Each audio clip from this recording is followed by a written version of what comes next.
I think winners are forever. If you have a winning stock, hold on to it forever. And a lot of people make the mistake of thinking they got to take a gain. You know, I bought Apple at 400, I'm going to sell it at 600, I'm smart. No, that's not smart. That's dumb. And the reason it's dumb is that when you sell a winner, you have to share your winnings with the IRS. And I don't like to share my winnings with the IRS. The smart thing is to hang on to winners and sell off your losers. Listen to Warren Buffett. Warren Buffett was smart about this. And he said things like, the best holding period is forever. Of course, his stocks only go up. And he's also been known to say things like, I got richest fastest by sitting on my butt.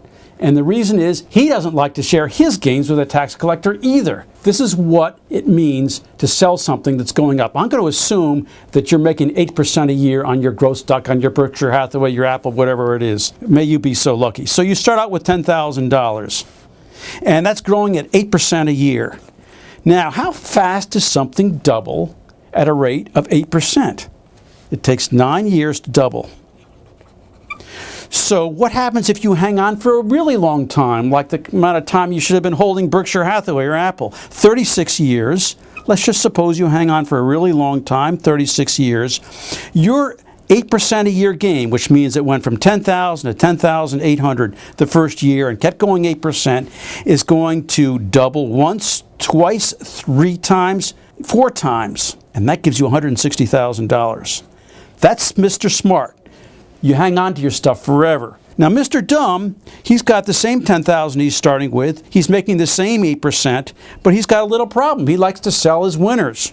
So after a year, he sells his 8% stock. He pays up 1/4 of it, a 25% tax rate to the IRS. And what has he got left? He's got a 6% return. How long does it take for something to double at a 6% rate? It's a whole lot longer. Well, somewhat longer. Instead of 9 years, it's 12 years.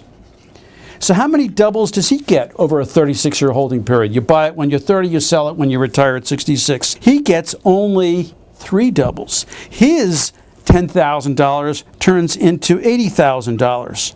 So you thought it was a small thing to pay income tax on your gains when you sold them after only a year? It's a big thing. It's a 2-to-1 difference in what you've earned. So what does it mean to buy and hold if you're a smart growth stock picker like the famous Charles Almond? He started in the 1960s. He finally hung up his shingle, retired at the young age of 87 a few years ago.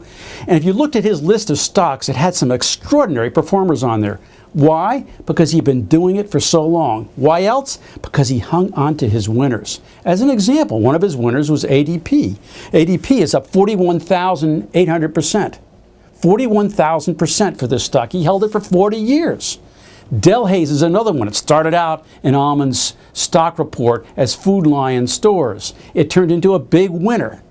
Limited Brands, you know about Limited. They have fabulous retailing, and you could have made a lot of money in that, but only if you held on forever. So what does it come down to? The best holding period is holding forever. Just hang on to your winners. Don't share your gains with the tax collector.